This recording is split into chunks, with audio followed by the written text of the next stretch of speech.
नमस्कार, न्यूज 18 में आप सबका स्वागत है। मैं हूं आपके साथ रुंझुन कोहली। जम्मू कश्मीर की 10 बड़ी खबरों के बारे में हम आपको बताएंगे। जम्मू कश्मीर के चप्पे चप्पे पर चल रही हर हलचल आपके सामने लेके आएंगे।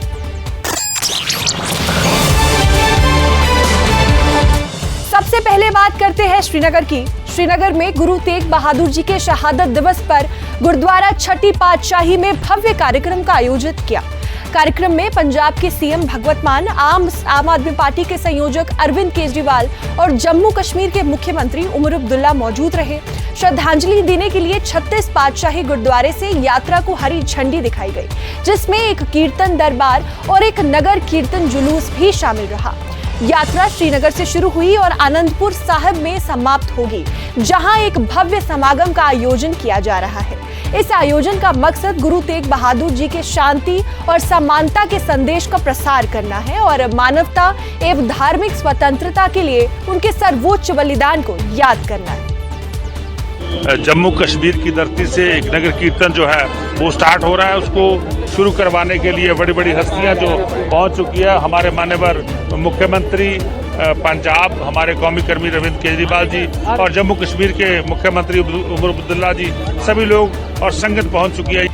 जम्मू कश्मीर के मुख्यमंत्री उमर अब्दुल्ला आज कुलगाम के सरकारी डिग्री कॉलेज पहुंचे और जम्मू कश्मीर क्षेत्रीय व्यापार सम्मेलन का उद्घाटन किया। इस मौके पर मंत्री सकीना इतू, कुलगाम के विधायक MY तारिगामी, देवसर के विधायक परिजादा फिरोज अहमद शाह और अन्य अधिकारी भी मौजूद रहे। 2 दिवसीय इस सम्मेलन का मकसद युवा उद्यमियों को प्रोत्साहित करना था और कृषि व्यवस्था को मजबूत बनाना था। चलिए अब आगे बढ़ते हैं। दिल्ली धमाके के आतंकी डॉक्टर उमर के आत्मघाती बयान वाले वीडियो पर इल्तिजा मुफ्ती ने कड़ी प्रतिक्रिया दी। उन्होंने एक्स पर पोस्ट करते हुए कहा कि ये कश्मीर के लिए बेहद चिंताजनक है। साथ ही उन्होंने केंद्र पर आरोप लगाया और कहा कि कश्मीर खतरनाक दुष्कर्म में फंस चुका है। पीडीपी नेता इल्तिजा मुफ्ती के पोस्ट पर बीजेपी प्रवक्ता अभिजीत जसरोटिया ने प्रतिक्रिया दी है। उन्होंने पीडीपी पर निशाना साधते हुए कहा है कि आखिर क्यों बार बार पीडीपी नेता आतंक को लेकर इस तरह का बयानबाजी करती रहती है। ये बड़ा सवाल है और सोचने वाली बात भी है। मैडम इल्तिजा मुफ्ती, जो आत्मनिरीक्षण इंट्रोस्पेक्शन की आज आपने बात की है, then you really need to introspect many things. काफी चीजों का आपको आत्मनिरीक्षण करवाना पड़ेगा। 2003 नदी मर्ग 24 कश्मीरी हिंदू पॉइंट ब्लैंक पे भूने जाते, जिसमें 4 मासूम बच्चे थे। और आप लोग और कांग्रेस, जिनकी सरकार यहां पर थी, वो समय क्या कर रही थी? हीलिंग टच खेल रही थी। वो हीलिंग टच किसके लिए था? अगर आपने वो हीलिंग टच ना किया होता और उन सभी के सभी टेररिस्टों को वहीं ठोक दिया होता तो आज ये नौबत ना आती। लेकिन करें क्या? आप तो इन्हीं टेररिस्टों के मरने पर इनके घरों पर अफसोस करने जाते हैं। इसका आत्मनिरीक्षण जरूर कीजिएगा।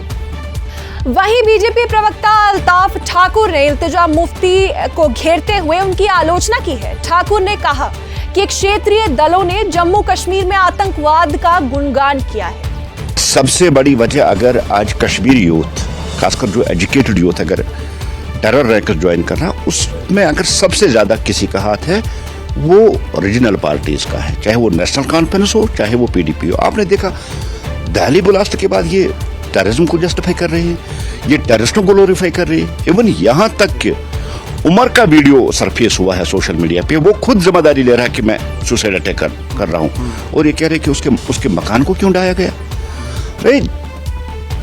जिस जगह से देश के खिलाफ साजिश हो रही है, जिस जगह से आतंकवादी पैदा हुआ है, उस जगह को हम थोड़ी हम ऐसे रहने दें, उसको तो मिटाना ही पड़ेगा।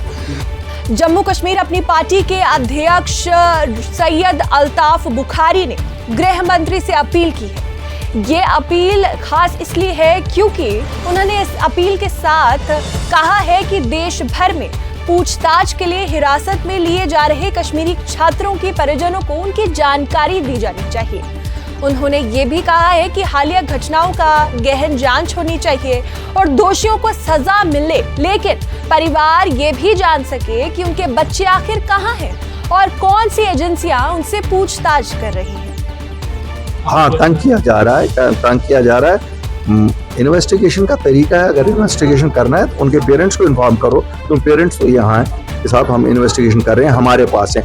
यहाँ तो मेरे पास पेरेंट्स जो आ रहे हैं वो कह रहे हैं हमें पता भी नहीं है, उनके पास है नहीं है, किस एजेंसी के पास है। तो इतनी एजेंसियाँ कर रही हैं, तो मैं गुजारिश करूँगा होम मिनिस्टर साहब से कम से कम यहाँ जो हमारे लोकल पुलिस के इकाई हैं वो उन पेरेंट्स के घरों तक ये संदेशा दे रहे हैं, हाँ जी आपका बच्चा फलां एजेंसी के पास है, इन्वेस्टिगेशन में है।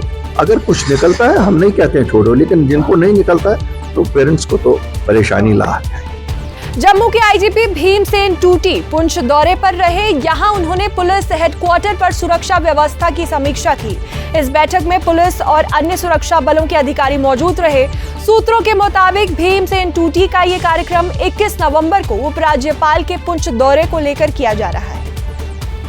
जम्मू कश्मीर में अवैध पुस्तकों को लेकर शिक्षा विभाग ने एक्शन लिया है। आधिकारिक पाठ्यक्रम की अनदेखी के आरोप में निजी स्कूलों पर कड़ी कार्रवाई की गई है, जिसके तहत 4 संस्थानों की मान्यता रद्द कर दी गई है। जेके बोस की संयुक्त सचिव शहनाज चौधरी ने कहा कि यह कार्रवाई शिक्षा विभाग ने निर्देशकों का उल्लंघन करने पर की है। उन्होंने किताबों को लेकर अभिभावकों की शिकायत मिल रही है, जिसके बाद सभी जिलों में निरीक्षण दल तैनात किए गए। लगभग 8 स्कूल हैं जिन्हें हमने फाइन किया है और 4 स्कूल वो हैं जिनकी एफिलिएशन हम ख़त्म कर रहे हैं। ये सब स्कूल जो हैं प्राइवेट स्कूल जितने भी हमारे साथ एफिलिएटेड हैं उनके लिए 123 SRO जो है उसके तहत हमारे नॉर्म जो है उन स्कूलों ने फॉलो करने होते हैं। उसमें 11 क्लॉज है जिसमें बताया गया है कि बोर्ड की ही बुक्स जो हैं वो लगाई जाएंगी। व्हाइट कॉलर टेरर मॉड्यूल में डॉक्टर्स के शामिल होने के बाद जम्मू कश्मीर सरकार ने जम्मू के सभी सरकारी अस्पतालों में डॉक्टरों के लॉकरों की जांच करने के निर्देश दिए हैं।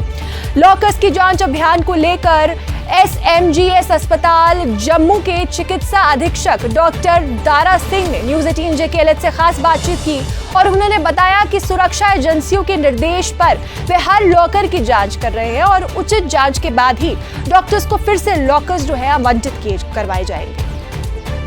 आतंकी कनेक्शन को लेकर जम्मू कश्मीर से बड़ी खबर सामने आई है। जम्मू कश्मीर में एंटी टेरर इंटेलिजेंस यूनिट ने बड़ी रेड की है। काउंटर इंटेलिजेंस ने जम्मू सेंट्रल जेल में यह छापा कार्रवाई की है। टंगमर्ग में डिविजनल फॉरेस्ट ऑफिस में भीषण आग लग गई। आग लगने से आसपास हड़कंप मच गया। आग लगते ही स्थानीय लोग आग बुझाने में जुट गए। साथ ही फायर ब्रिगेड की टीम भी मौके पर पहुंची और घंटों तक स्थानीय लोगों की मदद से आग पर काबू पाने की कोशिश की गई। हालांकि जब तक ये आग बुझाई गई तब तक बहुत सारा सामान आग में खाक हो चुका था। आग कैसे लगी इसकी जानकारी अभी तक नहीं मिल पाई। अनंतनाग पुलिस ने नशे के खिलाफ कार्रवाई तेज कर दी है, जिसके तहत पुलिस ने वेरीनाग से एक ड्रग तस्कर को गिरफ्तार किया है, जिसमें 5.18 किलोग्राम गांजा बरामद किया गया है। आरोपी को गिरफ्तार कर लिया गया है। वहीं पुलिस मामले की जांच में अभी जुटी है। बनिहाल विधानसभा क्षेत्र के विधायक सज्जाद शाहीन ने बनिहाल और रामसू मंडलों के अधिकारियों के साथ समीक्षा बैठक की है और इस बैठक में निर्वाचनिक क्षेत्र में चल रहे विकास कार्यों की प्रगति और सर्दियों की तैयारियों की समीक्षा की गई है। साथ ही सड़क रखरखाव, बिजली आपूर्ति, स्वास्थ्य सुविधाएं और अन्य आवश्यक सेवाओं पर चर्चा भी की गई है। विधायक ने अधिकारियों को परियोजनाओं को समय पर पूरा करने और जनता की समस्याओं का तुरंत समाधान करने के निर्देश दिए हैं। उन्होंने सड़कों की सफाई, बर्फबारी के दौरान जरूरी वस्तुओं की उपलब्धता और सभी विभागों को सतर्क रहने की हिदायत भी दी है।